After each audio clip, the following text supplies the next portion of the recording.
We are back. Indiana, Michigan State postgame live. Yes, it's a little bit of a different time slot. It is not 11 a.m. Yes, I am solo. I tried to hold out for as long as I possibly could to see if we could get a flu game from my co-host Bradley Loomis.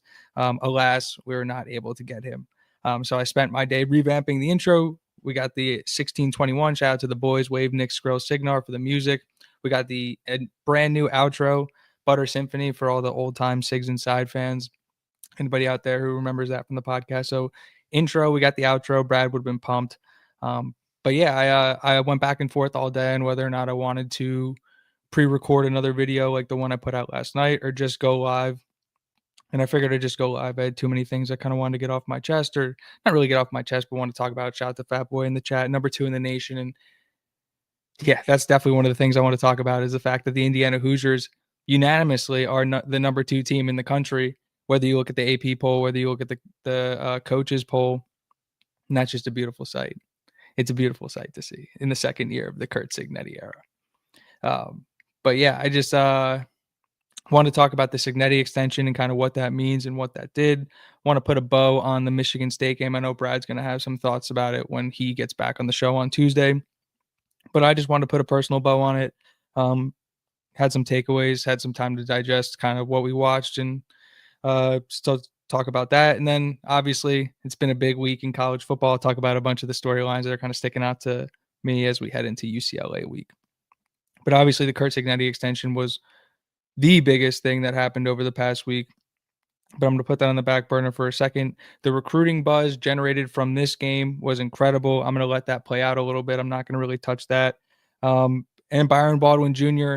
didn't make his official on-field debut, but did dress for this game. He did overcome or get through whatever injury it seemed like he was working through. So really cool to see him in pads and out in the field doing warm-ups and stuff like that. Shout out to George Lettuce who had that on the scoop first.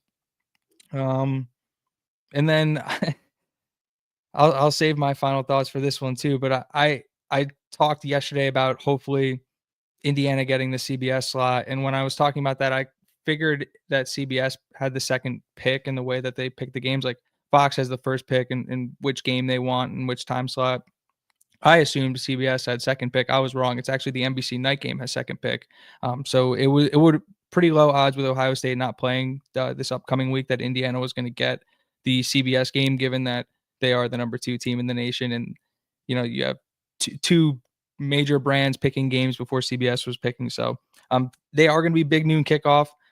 Selfishly, I was a little disappointed because I wanted to be able to maybe sleep in a little bit, have a little bit of elongated tailgate. It'll be like I've been talking about for weeks. Brad and I will be in Bloomington. It'll be my first time back in Bloomington since 2021. If you want to talk about the leaps and bounds the football program has made since 2021, I'm here for that conversation. But again, selfishly, I wanted like a really elongated tailgate experience, the ability to pop around to different spots and kind of sleep. I mean, obviously sleep later. And this was my point when I tweeted about this, and I want to clear it up because I feel like I came off a little doom and gloom and negative. My first experience with Indiana football was waking up at 7 a.m. and like going and tailgating. Like that was part of it wasn't the main reason, but one of the many reasons why I decided to go to school at Indiana was the fact that the entire campus, it felt like, and the entire population of Bloomington was awake and buzzing for a tailgate for a team that wasn't even good. I went to a game where 75% of the people tailgating walked the other direction after at 11:45 when I started walking towards the game. And it was a 1-score game in the fourth quarter. Nobody was in Memorial Stadium, and Indiana lost to Penn State by 2 scores at home. Like to contrast that with what we're about to walk into this weekend is insane. So yeah, sleep later. I completely understand that. It'll be a late night Friday night. It'll be an early night Saturday and a long day on Saturday. We're definitely going to maximize our time in Bloomington, but big noon kickoff being there, having that best game in the Big Ten that weekend moniker and having the spotlight on Bloomington, on Indiana, what it does for recruiting, what it does for the fan base hype, what it does just for the university. You can't say enough things about getting that type of spotlight on this football team, especially with the way they're playing. So I can't say I'm surprised. I am actually excited. I like when, these, I want these shows and these big personalities to show respect to Indiana. And one of the ways you do that is by getting them to come to your campus. And obviously, you look around the landscape, and I made the joke again that East Lansing is a great place to go this time of year. It's like, would you rather be in Bloomington or East Lansing if you're a pregame show? Like, it's not even a question. Not even a question. So wasn't surprised there. But Michigan State, speaking of Michigan State, I had 5 takeaways, but there was a sixth one I want to add. Shout out to Nico Radicic, who broke and set a school record for most extra points made consecutively in a row. It was 106. Nico hit that and surpassed it. I believe it's now at 110. So shout out to Radicic. He's about as automatic as it gets. If you are a football fan and if you were watching Broncos Giants today, you understand how important it is to have a field goal kicker or an extra point kicker who is automatic from that spot. And that is something we literally do not have to worry about with Nico Radicic. And knock on wood that kid keeps making kicks, but the dude is nails, and he was nails again yesterday. And the guy owns the program record for Indiana for consecutive field or extra points made. So shout out to Nico, big time accomplishment. And in a year where Indiana keeps picking up and setting and breaking records, just another one to add to the belt for this team. The first takeaway and the most obvious takeaway is Fernando Mendoza is going to be the number one pick. We went into the Oregon game last week talking about Dante Moore versus Fernando Mendoza, two people being talked about as the one in the first and second quarterback potentially taken in next year's draft. Both very deserved to be in that conversation. What Fernando Mendoza put on the field on Saturday was brilliant. Like, it was Sunday film. It was unbelievable. I think an underrated thing that people don't take into account enough is that a lot of coaches create their schemes and create their plays and their offense for them to work, right? And so what does it look like when the quarterback, when everything works perfectly, right? Can the quarterback execute the play, execute the offense? And that is like the number one thing that jumps off the screen when you watch Fernando Mendoza is if the first read's open and the ball is out of his hands, like, he's getting it there. If he needs to go through his progressions, the kid can go through his progressions. And I know he gets some flack for the way he operates outside of the pocket. I don't know if necessarily I would be in that camp. I think he's actually a lot better than he gets credit for. The dude can make every throw. He's got a big time arm. The throw to Elijah Surratt was as beautiful a throw as you'll see at any level of football. The ball placement was perfect. Late hands by Surratt too. Like, that was just a Sunday play. RPO ball has to come out fast. Fat Boy says, like, yeah, it has to come out fast. And that dude, whether he has the laces or not, that dude's gonna grip it and rip it. And he has a really, really impressive release, a really impressive process, and his ability to dissect information quickly. He is Kurt Signetti said he is the person who has prepared, or the most prepared player he's ever been around, or whatever words he used at his post-game press conference. And it was really high praise from somebody who's been around a lot of really high-level football players. Even if you go back and think about his time as an assistant, like, you're talking Phillip Rivers, you're talking Russell Wilson, you're talking I can't remember which Alabama quarterbacks he helped bring into that program, but we're talking like really, really good players, really high level players. And that's just at the quarterback position. You go to other positions, forget it. Like, we're talking Julio Jones and Mark Ingram. You're talking about some of the best of all time at their positions in college. And that's the type of level of praise he has for this guy. Like, Fernando has number one pick written all over him. And it is kind of funny. Like, I am a Jets fan, and I don't enjoy watching that team play. I don't enjoy that organization. And while I do get very excited about seeing Fernando Mendoza in Jets jerseys and seeing those edits, it freaks me the hell out that he's lining up to go to their team, because that's an organization that just typically wastes 4 to 5 years of somebody's career before they can really get going. So it's obviously not like a death sentence to an NFL career. You look at Darnold, you look at Geno Smith, maybe not the best, most recent example, but you can come into the league and not have the best first situation and still succeed. Baker Mayfield, another example of that, not with the Jets. But yeah, I think it's like you're seeing Mendoza mock to the Jets. You're seeing Mendoza mock to Cleveland. And that's the level of prospect that we're looking at here at the quarterback position, is like franchise savior type. And that moniker gets put on people a lot, and wrongly so. But he models himself after Tom Brady, and you look at his work ethic, you look at the way he treats people. The guy's an adult, and I have another.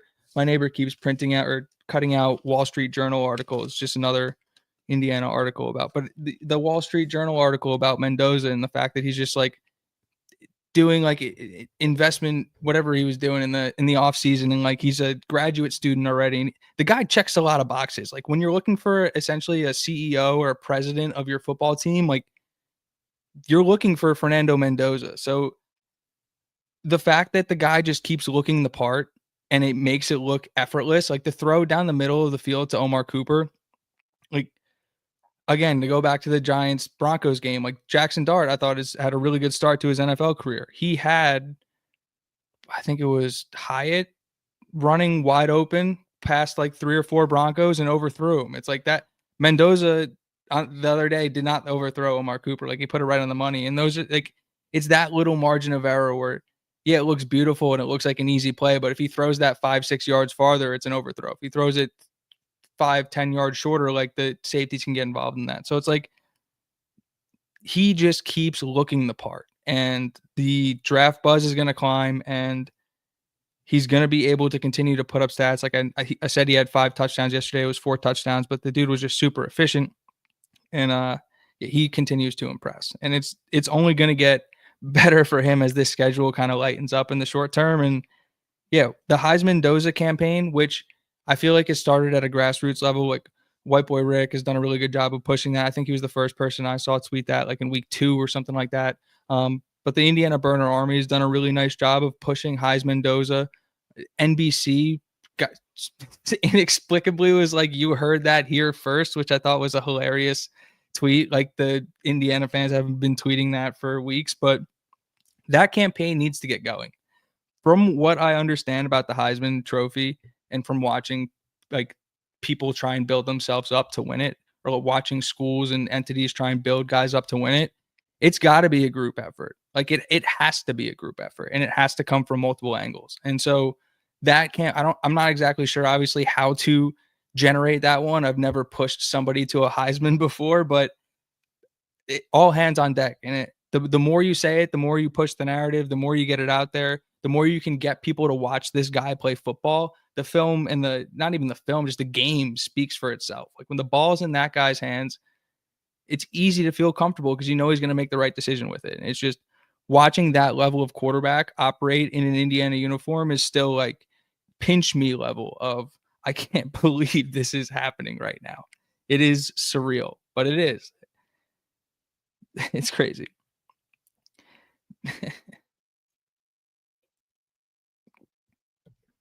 Catboy says we said it here first. I mean, to pat us on the back, to pat Brad on the back, master of the eye test, pretty much all over the fact that Mendoza was going to be good. I mean, he is. It's funny when people like try and talk about Mendoza like he came out of nowhere, like he's not the all-time most accurate passer in Cal history or whatever stat he has there. Like the dude was going to be on NFL boards regardless of if he went to Indiana or not. Like I was scrolling through some old pictures today, trying to find some like good memes and stuff to post, and I saw the picture of his like Final Four, and Mendoza's Final Four was Indiana, Georgia, UCLA, and Wisconsin, which Wisconsin being on there is hilarious. But it was Indiana and Georgia. Like this kid went to Georgia, he'd still have #1 draft buzz. So it's like the dude's talented. The dude is super talented. But yeah, we were it was pretty easy to see once he started throwing the football that it was just different from it. Like again, I go back to a lot of my own experiences. Like the person who like I watched play quarterback for the majority of time at like freshman and sophomore year was Peyton Ramsey. I love Peyton Ramsey. Peyton Ramsey could deliver the football. He's an accurate guy. But if you think about the way the ball came out of Peyton Ramsey's hands and you put that side by side with Fernando, like the way Fernando throws the football, it's like, it's a noticeable difference. It's a noticeable difference. Takeaway number 2. I felt like just the need to write this down. The defense's day felt or feels worse than it was because of 2 really long, well executed drives by Michigan State. The first drive was Michigan State's longest drive of the year. They went down the field, ended up having to settle for a field goal. The second drive, I think, was Michigan State's like second longest drive of the year or something like that, and they ended up capping it off with a touchdown. Other than that, the defense was phenomenal. There wasn't a Michigan State did a great job offensively. They didn't fumble. Childs had a phenomenal game. Like he was phenomenal distributing the football. He didn't throw an interception. Indiana still won this game 38-13, and the final 3 points came like inexplicable. Like, why are you kicking a field goal there? Like, I have no idea. But I thought the defense, while there were some things to be worried about, right? Like they gave up the most yards they had all year. There were some things like we had been talking about that if they don't get home with the pass rush, that it looks a little bit like there are holes behind the linebackers. And Michigan State was able to exploit that a little bit with some of their faster guys from the slot. But I mean, other than that, like it's a Big Ten team that put up 13 points of total offense. You know what I mean? So it's hard to be too upset with the way the defense played. Now, if you think about some of the things that gashed Indiana in this game, and you think about some of the things that UCLA is going to be able to do well, like, yeah, there are some things that might concern you. But again, at the same time, if these were major issues for this Indiana team and not just a byproduct of playing a lot of football, Michigan State would have continued to exploit these things to put up points. Like it wasn't like Michigan State found something that worked and then was like, all right, let's just never go back to that again. Like Indiana's defense figured it out and took it away. And so while it felt like, because there were 3 drives really in the first quarter and a half of the game, that Michigan State maybe was imposing its will a little bit, but they were just doing a really good job of eating clock and gaining 3-4 yards of play and just kind of trying to grind it out. But you saw once the game moved any faster than a snail's pace, Indiana put its quality on the field, and it really wasn't a competition. Roe Hardy, I didn't even realize this. Roe Hardy had 2 sacks. That dude's phenomenal. And with the way Bones Jones has played this year, and obviously with all of the attention Aiden Fisher gets, and rightfully so, Hardy is somebody who's kind of flown under the radar. Completely didn't even see, didn't register a 2-sack day for Hardy. Stephen Daly, 2 sacks too. The Edward Catone edit literally dropped before we went live. And he had the Daly double, which I thought was awesome. But the second Daly sack was super, super impressive. I remember looking at the line of scrimmage, and he was like a good, like half a foot maybe behind everybody else. Like line of scrimmage, and then he was like off of it by like a foot. I was like, that's a little weird. Like, why is he so far back? And the ball was snapped and he was in the backfield already. Like that dude is a freak. And he's somebody who we haven't seen. I don't want to say haven't seen unleashed, because he's had some really impactful moments, but he's somebody who we've only seen in short spurts, right? We haven't seen him really quote unquote take over a game. That's a pass rusher who could really wreck a game plan, who nobody's really talking about, but athletically, I go back to that, and I'm not putting him in this class, but there was that freak on Notre Dame. I can't even remember his name, who came in for like 5 plays. He was like 6'7" freshman and no idea where his body was going, but he just threw his athleticism around, made some shit happen.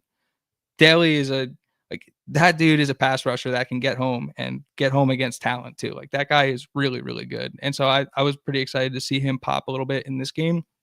Hopefully, we'll get a little bit more about the health of Kellen Wyatt. It was a little, obviously it sucks to see him down again on the field this week.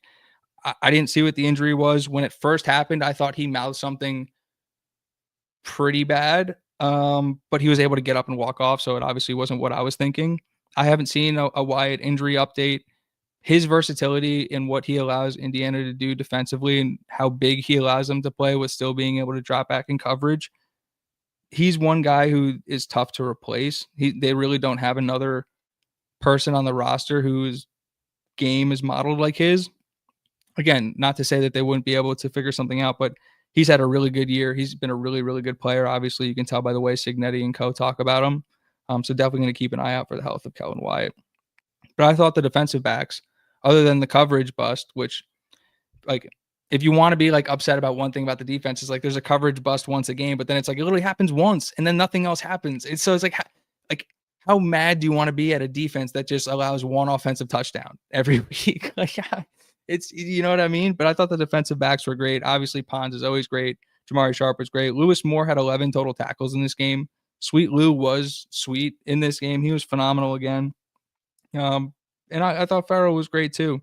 But again, no interceptions, a lot of like throws to open zones. And again, I responded to somebody on Twitter saying like it obviously, I mean, we play a lot of zone. Like the zone looks a lot better when the guys are getting after the quarterback. And if early in the game we weren't getting home, and that's why it looked like Michigan State was able to do so much, like quote unquote damage. But once Indiana was able to get into the backfield and create some havoc, like this was a pretty classic Indiana football game. And I thought, and maybe I'm wrong about this, but it really felt like Cignetti took his foot off the gas, and I think that was intentional.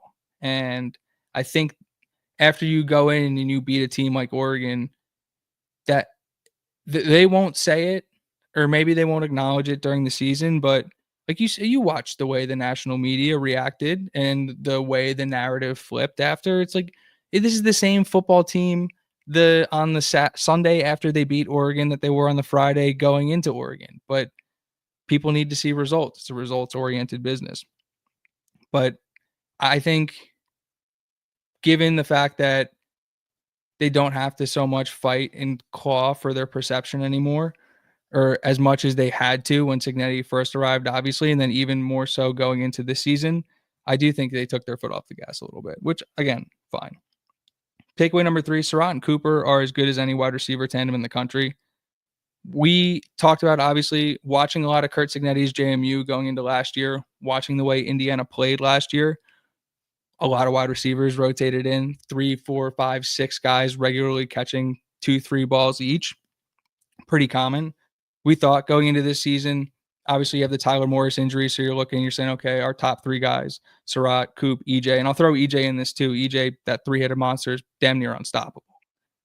We look at that and we went, okay, cool, we have some established guys, and then there's some like not questions with the depth, but they're just young. It's a lot of freshmen. So going out and getting a guy like Jonathan Brady, who you're seeing work in, going out and getting a guy like Mekhi Jackson, who would probably be working into these types of situations. Although we saw I don't even know if we covered it on this show that Mekhi Jackson entered the portal. Like that's how well things have been going.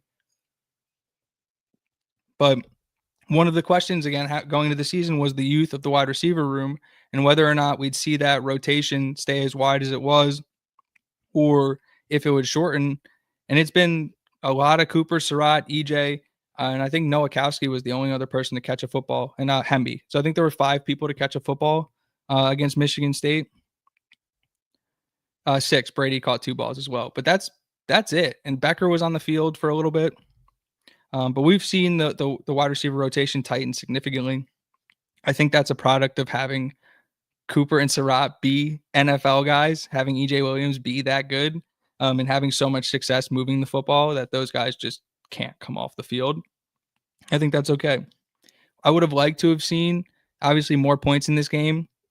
Again, selfishly, maybe LeBron Bond get into this one, maybe Miles Kendrick get into this one, draw something up for Charlie Becker. But when you're winning football games, when it looks that way, like again, like what am I going to do? What is there to complain about, right?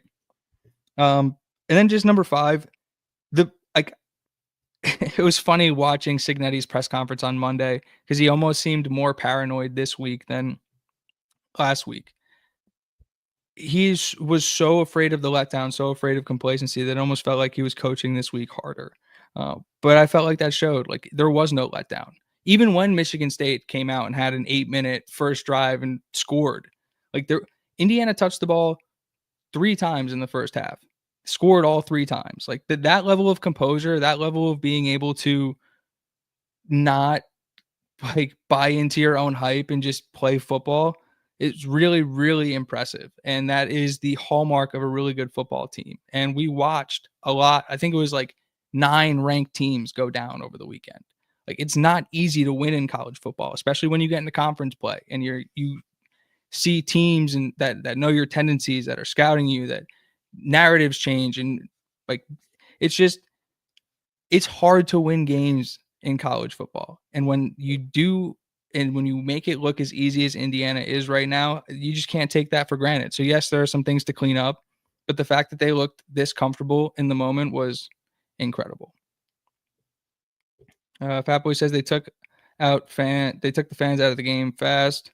We have to do a little bit better. Yeah, I think, the crowd was like, it wasn't as rowdy as Illinois, and things weren't going as well. Obviously, I think maybe the weather might have played into that, but I mean, I don't know. I thought the crowd looked great. Like, we have to remember that Indiana football fans are so scarred. Like, even in like having conversations with people about this year, it's like there's always that little bit of apprehension about like, is this really real, or what am I looking at, or like when's the fairy tale over? And so I think when like you start getting a little nervous, like, oh my God, Michigan State looks like it's playing the perfect game. I think everybody in that stadium got a little tight. The long drives killed the vibes for sure. But I think that's, again, you look at the way the Indiana football team responded. You go into halftime, you're up 11. Like, it felt like they got killed in the first half. You're up 11. You get the ball at half, all of a sudden you're up 19 or 17 or 18. Whatever the math is, 18. And then the game's over at that point. Like, Michigan State had to speed up and they couldn't keep up. But no, I'm excited. Like, I'm super, super excited. I thought, like, I wrote down in all caps, crowd, fantastic. Like, and I thought the group of shirtless people, like, running that one back and bringing it back to the roots at Indiana, I thought was phenomenal, classic. Seeing the amount of people who stayed after the weather, and I know it looked like it maybe it like three-quartered emptied out or half empty, whatever. Like, there was a shitload of people still there in the rain, and Signetti acknowledged that too. And that rain was coming down. Like, and I've been in Memorial Stadium when it's pouring. Like, it's not exactly a fun place to be, right? And those fans stuck it out. I big props to the crowd, and I'm so pumped to be a part of that next week. Oh my God, I can't wait. I cannot wait. No, I thought the crowd was. I mean, I go back to Childs. Like, in fact, what you're saying right there, like, Childs was way better than you expected. Like, he was phenomenal. He was phenomenal, and it's crazy to say that about a quarterback that lost by 25. But it really felt like he played a great game. Yeah, salute to the fans for staying for sure. So that's what I got on Michigan State. I feel like as a fan base, I mean, I can speak for me personally. I was predicting this score to be in the 70s. I didn't take them as seriously as I should have. I'm glad the team did because, again, big letdown spot, and there was no letdown. So that's massive.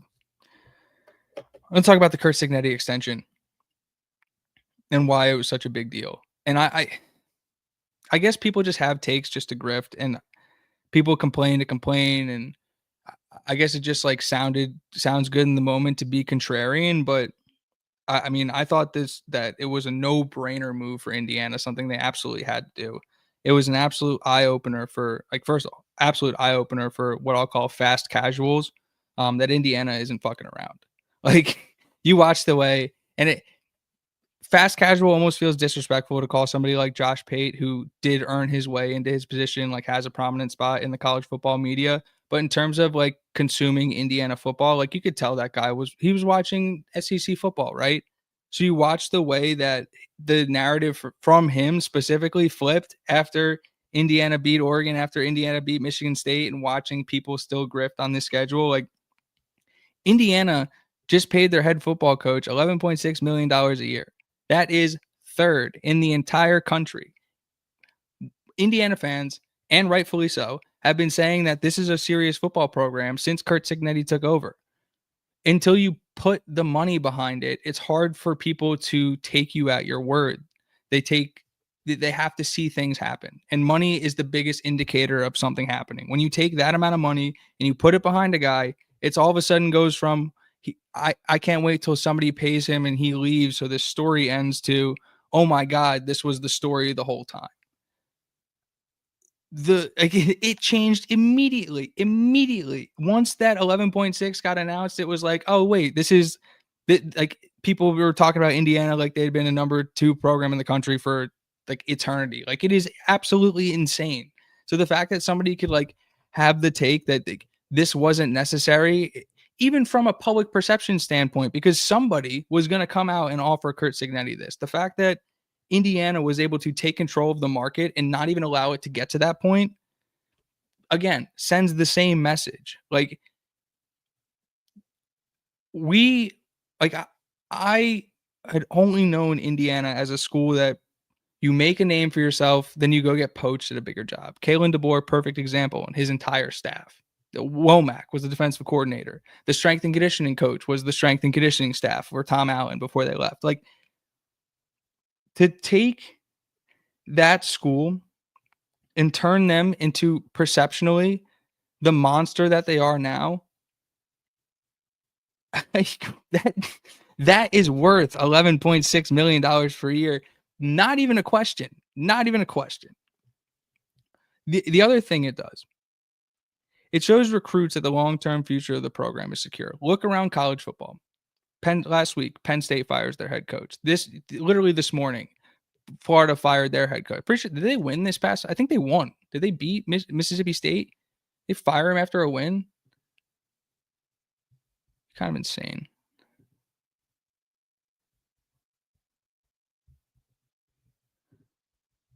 But there's jobs coming open left and right. People are talking about Mike Norvell like he's a like a lame duck. like like these jobs are coming open. Like you look at some of these places that have like high level recruiting classes. Like Florida's class is really good. Florida State's class is really good, and these are potentially and schools that are looking for new head coaches. A school that is definitely not looking for a new anything is Indiana football, who has locked down their people over and over and over and over again. There is no mistake about it. When you commit to Indiana football, you're committing to Curt Cignetti. If you don't want to play for the best coach in the country, get developed at a high level and go play in the NFL, then I guess this program isn't for you. Like if you don't want to be serious about football and take football, like be a part of something as special as this Indiana football program, then I'm not really sure what to tell you. But it's Curt Cignetti is going to be running this damn thing for as long as he wants to. Transfer portal, yeah, the transfer portal too. But the people who are like, yeah, you can't like sustain like build a sustainable team the way Indiana is doing it. Like they, it is not going to be hard to take the vision they have right now and sell it to adults that want to play football. It is so simple to take what we do works. If you do what we tell you to do, you will win football games and you will play well doing it. Like there is no better sell. Like I don't know. Maybe I'm just too naive, or maybe I'm just I have my Homer goggles on or whatever. I just like I know Bloomington. I know it's a special place, and when you have that coaching staff and that system locked in, like people think that this Indiana football program is operating at a high level right now, and it is. We haven't seen anything yet. Like this, the machine hasn't even started yet. Like wait until they start stacking years. Like my God, and the fact that Curt Cignetti's name would have been the number one name, and even still might be on everybody's list, and now he's borderline unattainable. Yeah, you had to do that extension. You absolutely had to extend him, and you had to do it when you did it. Give me 1 second.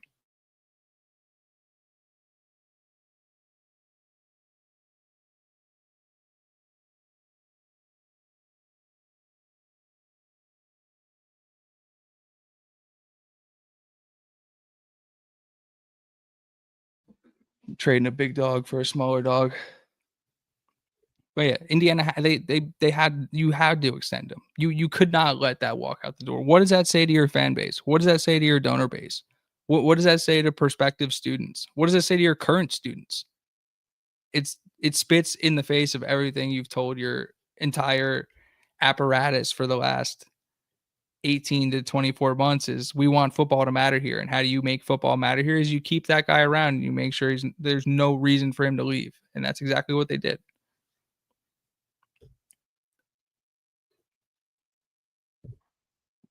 All right.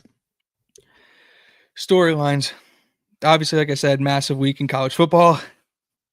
By far, the biggest storyline is the coaching carousel. Obviously, we have Penn State. You have Florida. Sneaky one that's still open. Oklahoma State. You have Virginia Tech, another sneaky one that's open. You have UCLA that's open. We don't know whether or not like Tim Skipper and the new Heisel contingent is going to end up keeping that job. They've done an awesome job there, although nail biter this past weekend against Maryland. So we'll see if they kind of continue that fall back down to earth. But Colorado State, another one, Jay or whatever, I can't remember his name. He just got fired today too. But there are, and I don't think it's going to end there. Like again, Florida State's been floated around. Like you never know what's going to happen with like a couple of these other jobs. Venables is a name that I've seen floated once or twice. Like who knows there? UAB, as Fat Boy saying, is another one. There is going to be a lot of movement, a lot of really interesting opportunities. And obviously, like the Indiana assistants are going to get some calls for those positions. We'll see if there's enough there to entice them to leave this program at this point. But I have eyes all over that. Like we're going to see the landscape of college football change drastically. Like Penn State, some of the names that people think are going to be interested in this Penn State job, like Mike Elko. For I haven't seen a reason why, like, or a logical one where people would say he would leave Texas A&M for Penn State, but like he's being floated. Urban Meyer is a crazy one being floated for Penn State. Matt Rule would be a hilarious one given his past result this weekend and how he's been against top 25 teams. But that's a school that, much like Indiana basketball's head coaching search, is all over the map in terms of who could possibly be a candidate there. And they're probably going to hire somebody nobody was thinking of. But like Florida circled Lane Kiffin however long ago when he told them no. They're going to circle Kiffin again. He's obviously number one on their board. Where do they go? Oklahoma State, they need a head coach. Virginia Tech, do they try and go get James Franklin? Does UCLA try and go get James Franklin? Like, I don't know. All I do know is that if one or two of these schools hires the right guy, we saw what happened at Indiana. That could like obviously you don't need that intense of a turnaround at a school like a Penn State, at a school like a Florida. Like if you dropped Kurt Signetti and this staff at either any of those places, like they're winning immediately. And so while it's be unfair to expect every staff to just be able to show up and win immediately, like the right people could be successful right away in a lot of these places because the money's going to be there, especially at a place like Penn State, whose football spend in 2024, I think I saw today, was 60, like just a shade under 65 million, which was almost $20 million more than Florida's spend. But yeah, it's I don't think we're going to see any movement in the next few weeks, but I would be surprised if we don't have at least one of these jobs filled by conference championship weekend because you have to start recruiting. Like we saw what happened, like the way Kurt Signetti had to scramble when he took the Indiana job November 30th. Like there was the story of him pulling up on the curb and destroying his hubcap because he fell asleep at the wheel. Like those are long days. There's a lot of work that goes into flipping that roster. So the earlier that you can get a head coach in, the earlier you can get a leg up on recruiting and trying to retain your guys, like especially for a school like Penn State, who Indiana had a couple of their guys on campus yesterday. And those guys will be going all over the country in the next coming weeks. And if Penn State can't figure, like the longer that goes, the more likely those kids are going to find new homes. So that is by far the thing I'm looking at the most outside of the Indiana sphere is when do those dominoes start to drop? Who's the first domino to drop? Who tries to assert themselves? I love these small, like, or not small, but these like very meaningful, like perception battles. And so I got my eye on this one for sure. Mega Super Sig says problem with hiring and firing now is the timing of the portal in the playoffs. Yeah, 100%. It's a disaster. Like you almost have to get a new coach in now because if you're not in position to, like with one portal window, if you hire your coach too late, you can't even go into the portal. Like you have to, again, I don't know what they did with the rules regarding like the hiring and firing of coaches, right? And like there's like that special transfer window you get when you're somebody on your staff gets fired. But yeah, that's a huge problem. Like you wait too long and you're not able to get a nice base in there and recruit or be able to sell your vision or just don't like get it. Like that's a disaster. You're chalking your first year. So yeah, I couldn't agree with that more. And that's a huge problem. Storyline number 2 that I'm tracking. When will we see Indiana start to cash in on the recruiting trail with all this momentum they've built? There's been a lot of really cool buzz around this program recruiting wise. Again, the Wilt Fong Whip Around, I think is the name of his show. He's been a great resource for somebody, like for people who want to kind of understand who's been in and around the program recently. There's been a lot of really talented players around the program recently. And a lot of these recruitments are mirroring what we saw and how we saw them lock down guys like Henry Ollinger and Jacob Savage and a lot of the really important pieces like Jaden Williams in the class of 2026 You get these guys on campus and during the season, you get them on multiple times. Then you bring them in over the winter, you bring them in over the spring, and then you sell the vision to them. So the fact that they're having such high quality prospects, high quality high school players on campus at these games, and then packing the stadium and dominating is going to do wonders. We are going to start seeing the dominoes fall. I don't know when exactly that is, but they're going to start to fall for sure. Recruiting is cool, but you cash in on the transfer portal. These kids want to play now. Well, at least the 5 stars do. Yeah, 100%. I think we're going to see a really interesting shift in college football, and I don't know who's going to be the first one to do it, but there's a really unique opportunity for one of like say a school in the MAC or say like a school in the like Sun Belt to just be like the John Calipari of college football and be like, we're recruiting a super young roster. Our goal is to develop you. In 1 to 2 years, we're placing you in a power 2, power 4 program. And just you're like, I don't care that you're going to make mistakes that young kids do. Like, we're just going to be exciting and you're just going to play. I wonder if that could work with a football roster. My gut says no because it's too many. But I think that'd be kind of a cool experiment if you were just like almost like a Bundesliga soccer team where you're just like, I'm going to be a feeder. Like, I'm just going to, like, my goal is going to be to develop and not necessarily try and compete for the national championship, but we're just going to send kids to bigger schools. Kind of interesting. But yeah, you got to be able to recruit in the portal. Like, you look at the biggest difference in the Indiana-Oregon game. Oregon had so much talent. On paper, more talent than Indiana. But look at where like their talent was young. And in the secondary, when you have young talent going up against a guy like Elijah Surratt, I don't care how talented you are. If you don't have the experience to be able to deal with a guy with that many answers, you're in trouble.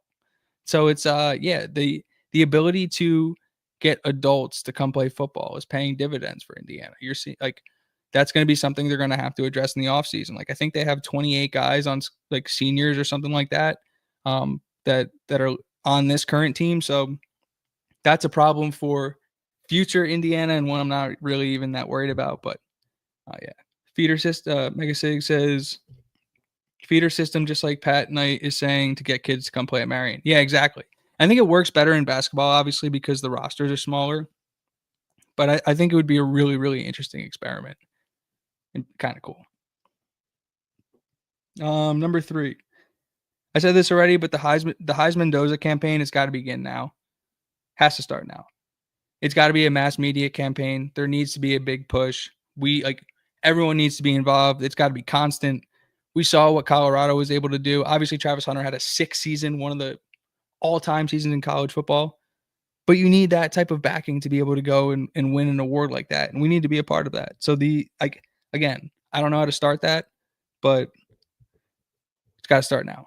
Heisman Mendoza campaign, like it. Julian Sayin cannot the Ohio State media machine will not push Julian Sayin to a Heisman over Fernando Mendoza. I just personally won't allow it. So we're going to figure this thing out. But yeah, the kid deserves it. He's going to go earn it. So we're going to back him.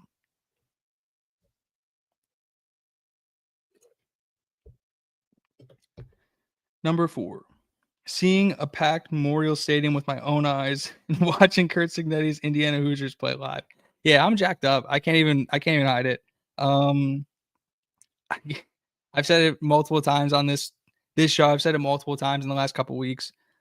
But just to be able to get back to Bloomington, to think about where the football program was the last time I was there, and to think about the way they're playing now, and just being able to go see that team play live in person, like, oh my God, goosebumps thinking about it. I can't wait to be in Bloomington. I can't wait to walk around the tailgate lots. I can't wait to see people in person, talk about Indiana football, and just be it upstairs and hit Knicks and all the good stuff. I can play the hits, and yeah, could not be more excited to be back in Bloomington. Yeah, it's been a long time coming.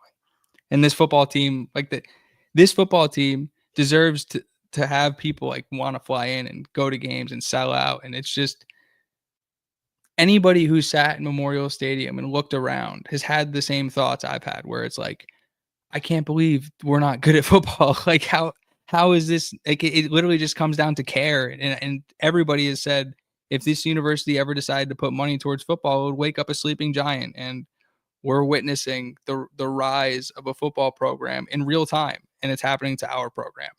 And I'm just so excited to go see this in person. I cannot wait. Um, but yeah, I'm pumped for UCLA week. UCLA is as hot as anybody in the country. Obviously, Brad, master of the eye test, is a Pasadena native, diehard UCLA fan. This is going to be an internal battle for our boy, but he's going to figure that one out. But he'll be back on Tuesday with all of the history for UCLA. It'll be a repeat history lesson as well, but I'm sure he's going to have some new wrinkles. He always does. But yeah, that's all I got for tonight. Michigan State is in the rearview mirror now. We ripped off the rearview mirror last week, so I guess it doesn't exist anymore. So now we're just driving forward. We got to update that hat. What hat? My hat? What's wrong with my hat? I don't know. We'll figure it out. We'll see. But anyway, yeah. Oh wait. I guess I was gonna bring it up on the show on Tuesday, but the fact that yeah, this is the throwback hat. Well, dude, T-Cow was asking for black jerseys. Like, these are the black jerseys. And I'm not talking about the ones we wore when we went to 4 OTs with Akron. Like, no, like go back and put the Randall L's back on. I guess those might have been red, but whatever. No, I just got this hat. Well, no, I'll look for some stuff when I get to Bloomington. Obviously, I'm gonna hit the home field. So, but Angelo, the fact that you were selling the Diego Pon shirts, I could not. That was probably the most FOMO I've ever had. Those were incredible. Shout out to everybody who was able to get one of those. I saw a couple with the Burner Army with them, so that was dope. That was definitely dope. Oh, and then I don't know if anybody remembers the Smokies from before the season, but we had an awards watch list, a preseason watch list, and we'll have the midseason update either on Tuesday or after the UC, probably on Tuesday. So be on the lookout for that. And like I said, we got outro music now. So shout out to the boys, Wave, Nick, Skrill, Signar. You'll hear the sweet sound of Butter Symphony play us out. You can follow us on Twitter at Indiana VOCFB. Please like, comment, share, subscribe on Indiana at the Voice of College Football on YouTube. If you're watching on Twitter, hop on over to YouTube, hit the subscribe button. Check out the Voice of College Football. Check them out on YouTube. Check them out on Twitter at the VOCFB. You can follow me at Alec Keyser. You can follow Sigs Inside at Sigs Inside Pod. This is simulcasting live from there. Yeah, we'll be back on Tuesday night talking about UCLA and the hottest team in the country playing your number 2, Indiana Hoosiers. Love it. Appreciate you guys hanging out. Appreciate you guys bearing with me. See everybody on Tuesday night. Go Hoosiers.